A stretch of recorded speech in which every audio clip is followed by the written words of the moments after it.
പെർശിനിക്കടവിലേക്ക് എത്തി. വണ്ടി സൈഡിൽ പാർക്ക് ചെയ്തപ്പോൾ സുരേഷും അതുപോലെ തന്നെ എൻ്റെ മച്ചാനും ഐശ്വര്യയും പിന്നെ അമ്മ ഷീജ മാളു എല്ലാവരും ചേർന്ന് നമ്മളിങ്ങനെ പെർശിനിയിലേക്ക് പോവുകയാണ്. കൂടെ അപ്പുണ്ട്. അവരെല്ലാം വളരെ ഹാപ്പിയാണ്.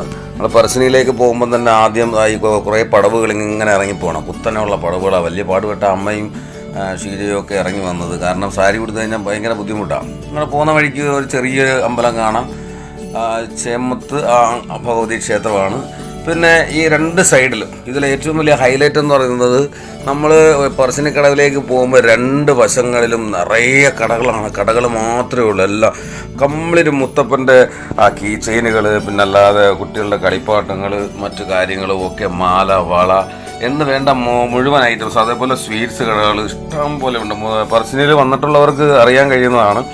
അപ്പോൾ എല്ലാ കടകളിലും ഇതേപോലെ തന്നെ വളരെ നല്ല രസമാണ് കേട്ടോ. നല്ല ഭംഗിയാണ്. ഞാനങ്ങനെ ഒരു കടയിലേക്ക് കയറി വെറുതെ ഒന്ന് കിളിക്കൊക്കെ നോക്കി. എന്നിരുന്നാലും കുഴപ്പമൊന്നുമില്ല. നമ്മളിങ്ങനെ നടന്ന് കുറേ ദൂരം ചെല്ലുമ്പോഴാണ് രണ്ടാമത്തെ ട്രെയിനിങ്ങിലേക്ക് കടന്നു. അപ്പോൾ അമ്മയും 3-4 പേരും, 5 പേരും വളരെ ഹാപ്പിയാണ്.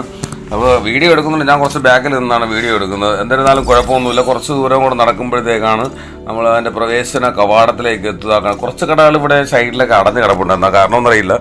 ഇന്ന് മുത്തപ്പൻ്റെ നമ്മൾ ചെന്നതിൻ്റെ അന്നത്തെ ദിവസം മുത്തപ്പൻ്റെ ബന്ധുക്കളാരോ, അതായത് മുത്തപ്പൻ്റെ കോലം കെട്ടുന്ന ബന്ധുക്കളാരോ മരിച്ചിട്ടുണ്ടായിരുന്നു. അപ്പോൾ അവിടെ ഇന്ന് മുത്തപ്പൻ കോലം കാണാൻ സാധിക്കില്ല എന്ന് നമ്മൾ നേരത്തെ അറിഞ്ഞു.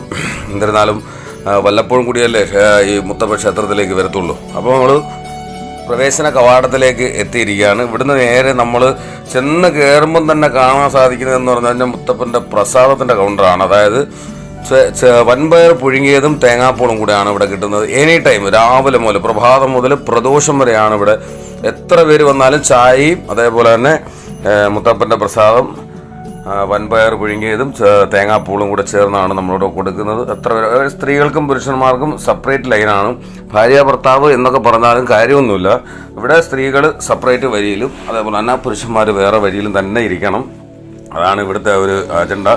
അപ്പോൾ അപ്പൂനും മച്ചാനും ഒക്കെ ഈ ഇപ്പോൾ പ്രസാദം കിട്ടി. അതേപോലെ തന്നെ അമ്മയ്ക്കും ഷീജയ്ക്കും ഒക്കെ പ്രസാദം കിട്ടിയത് ഇതാണ്, കണ്ടില്ലേ. അപ്പോൾ ഇത് കഴിച്ചുകൊണ്ട് വേണം നമ്മൾ അങ്ങോട്ടേക്ക് പോകാനായിട്ട്. മുത്തപ്പൻ്റെ പ്രസാദം കഴിച്ച് മാളവും ഐശ്വര്യം കൂടെ അവിടെ ഇരുന്ന് കഴിക്കുന്നുണ്ട്.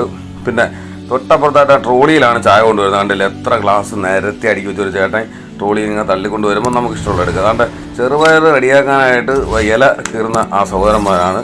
ഇവിടെ പിന്നെ പാഴ്സൽ കൗണ്ടറാണ് കേട്ടോ. ഈ ഒരു പ്രസാദം കൊടുക്കുവാനായിട്ട് വീടുകളിൽ കൊണ്ടുപോകാൻ ആവശ്യമുള്ളവർക്ക് പാഴ്സലായിട്ട് കൊടുക്കാനായിട്ട് ഉള്ള സംഭവമാണ്. ഇത് കണ്ടില്ലേ, സ്ത്രീകൾക്കും പുരുഷന്മാർക്കും പ്രത്യേകം കൗണ്ടറാണ്. അപ്പോൾ ഇവിടുന്ന് വീണ്ടും ചേട്ടൻ കറങ്ങി തിരിഞ്ഞ് ഇവിടെ വരികയാണ്. അടിയിൽ ഒരു ലെയറുണ്ട് ചായ കേട്ടോ. മുകളിൽ മാത്രമല്ല, അടിയിൽ ഒരു ലെയർ ചായയുണ്ട്.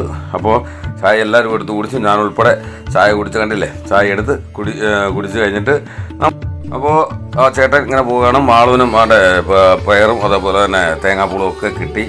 ഇനി ആണ്ട് പുറത്തേക്ക് ഇറങ്ങി കഴിഞ്ഞാൽ വഴിപാട് കൗണ്ടറുകളാണ് ഈ കാണുന്നത്.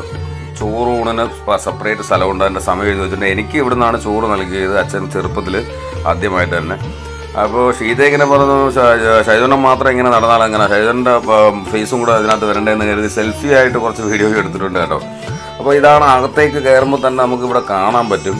അകത്ത് നല്ല തിരക്കുണ്ട്. ഇതൊന്നും ആയിരിക്കില്ല ചില സമയത്ത് വിഷുവിനും അതേപോലെ തെയ്യക്കോലം വരുന്ന സമയത്തൊന്നും ഇവിടെ സൂചി കുത്താനുള്ള സ്ഥലം ഉണ്ടാവില്ല. അതാണ് അതിൻ്റെ ഒരു പ്രത്യേകത എന്ന് പറയുന്നത്. ഇപ്പോഴും നല്ല തിരക്കുണ്ട്. എന്നൊരു ആ ഒരു സംഭവം നടന്നിട്ട് പോലും ഇവിടെ തിരക്കിന് യാതൊരു കുറവുമില്ല എന്നുള്ളതാണ്. കണ്ടില്ല എത്ര പേരാണ് ഇവിടെ വന്നിരിക്കുന്നത്.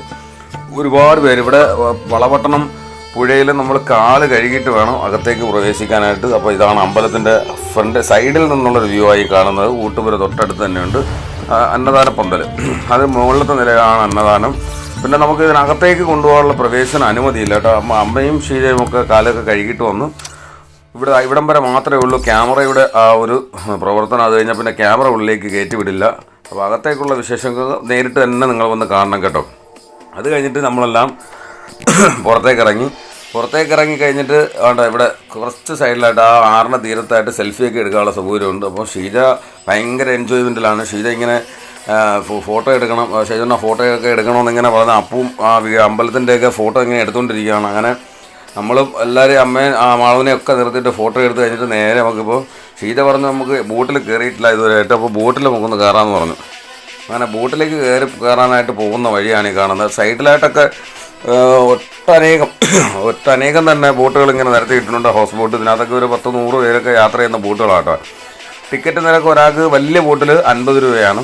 അപ്പോൾ ഈ വട്ടക്കായൽ ഫുള്ളായിട്ട് മൊത്തം ചുറ്റി സഞ്ചരിച്ച് ഏകദേശം ഒരു അരമണിക്കൂർ നേരം ഈ കായൽ ഫുള്ളായിട്ട് കറങ്ങിയിട്ട് നമുക്ക് കായലിൻ്റെ ഭംഗിയും ദൂരെ നിന്നുള്ള അമ്പലത്തിൻ്റെ ഭംഗിയൊക്കെ ആസ്വദിക്കാൻ പറ്റും. അങ്ങനെ നമ്മൾ കരുതി പിന്നെ ഫാമിലി ബോട്ടിന് ഇപ്പോൾ 500 രൂപയാണ് ഈടാക്കുന്നത്. നമ്മൾ 7 പേരുണ്ടായിട്ട് 350 രൂപ.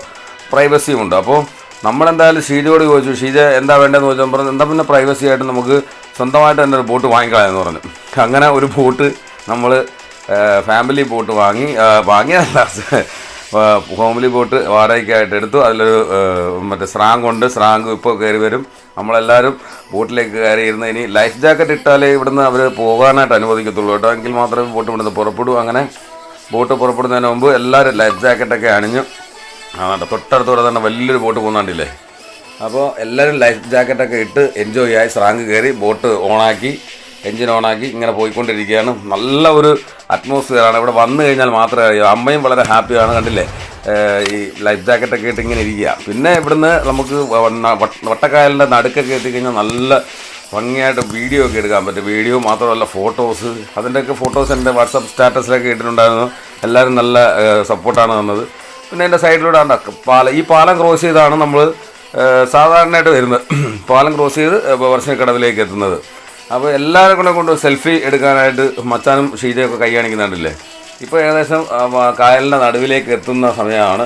അപ്പോൾ സൈഡിലൊക്കെ ഈ ഒരു ക്യാനിനകത്ത് നിറച്ച് വെച്ചിരിക്കുന്ന ആ ഒരു പിന്നെ മുകളിലായിട്ടൊരു റെസ്റ്റോറൻറ്റ്, നല്ല സ്വാദിഷ്ടമായ ഫുഡ് ഇതേ കണ്ടില്ലേ. ഇതാണ് വെള്ളത്തിൻ്റെ മുകളിലുള്ള റെസ്റ്റോറൻ്റാണ് ഇത് കേട്ടോ.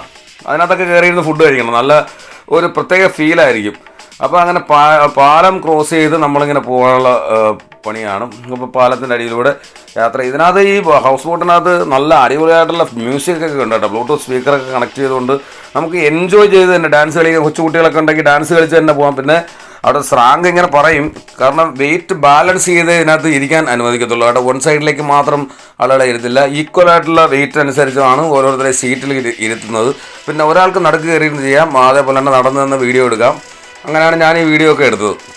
അങ്ങനെ കുറേ ദൂരം ഇങ്ങനെ കറങ്ങുമ്പോൾ അത് ഫുള്ളായിട്ട് ചുറ്റി ഏകദേശം 1.5 കിലോമീറ്റർ ഇതിനകത്തൂടെ തന്നെ, ഈ വട്ടക്കായലിനകത്തൂടെ തന്നെ ചുറ്റി സഞ്ചരിച്ച് നേരെ നമ്മൾ ചെല്ലുമ്പോൾ ആ വ്യൂ കണ്ടില്ലേ നിങ്ങൾ, ആ സൈഡിലൊക്കെ കാണുന്നത് എന്താ ഭംഗിയെന്ന് നോക്കിയേ, എന്ത് രസമാണെന്ന് നോക്കിയേ. അപ്പോൾ പാലം ക്രോസ് ചെയ്ത് ഞങ്ങൾ ഇപ്പുറത്ത് വന്നു. ഇനിയെന്ന് പറഞ്ഞു കഴിഞ്ഞാൽ തിരികെ അങ്ങോട്ട് പാലം ക്രോസ് ചെയ്ത് കറങ്ങി തിരികെ അമ്പലത്തിൻ്റെ വ്യൂ കണ്ടില്ലേ, അങ്ങ് ദൂരേന്ന് പറശ്ശിനിക്കടവ് അവിടെ ദൂരെ നിന്നുള്ള വ്യൂ ആണ് ഇത് കാണുന്നത്. എന്താ രസം നോക്കിയേ, കണ്ടില്ലേ. അപ്പോൾ ഇവിടെയൊക്കെ വന്നിട്ട് നിങ്ങൾ യാത്ര ചെയ്ത് നോക്കണം. ജീവിതത്തിലെ ഏറ്റവും നല്ലൊരു നിമിഷമായിരിക്കും. എല്ലാ ബോട്ടിലൊക്കെ കയറി കണ്ടില്ലേ, ഓളത്തെ കീറി മുറിച്ചാണ് നമ്മൾ ബോട്ട് ഇങ്ങനെ പോയിക്കൊണ്ടിരിക്കുന്നത്. എന്ത് രസം നോക്കിയേ, കണ്ടില്ലേ. എന്നിട്ട് നേരെ നമ്മൾ ഇവിടെ എത്തിയപ്പോഴത്തേക്ക് സ്രാങ്ക് പറഞ്ഞ് ഞങ്ങളൊരു നല്ലൊരു ഫോട്ടോ എടുത്തു തരാം. അതായത് മുത്തപ്പ ക്ഷേത്രത്തിൻ്റെ നേരെ ഓപ്പോസിറ്റാണ് നമ്മൾ ബോട്ട് കൊണ്ട് നിർത്തിയിരിക്കുന്നത്, കണ്ടില്ലേ. ആ ഒരു ഇത് കണ്ടില്ല. അപ്പോഴാണ് തൊട്ടടുത്തുനിന്നൊരു ഡ്രാഗൺ ബോട്ട് അടുത്ത ആളിലേക്ക് ക്ഷണിക്കാനായിട്ട് വന്ന് എത്തിയിരിക്കുന്നത്. വീഡിയോ ഇഷ്ടമായ ലൈക്ക് ചെയ്യുക, സപ്പോർട്ട് ചെയ്യുക. ഓക്കെ.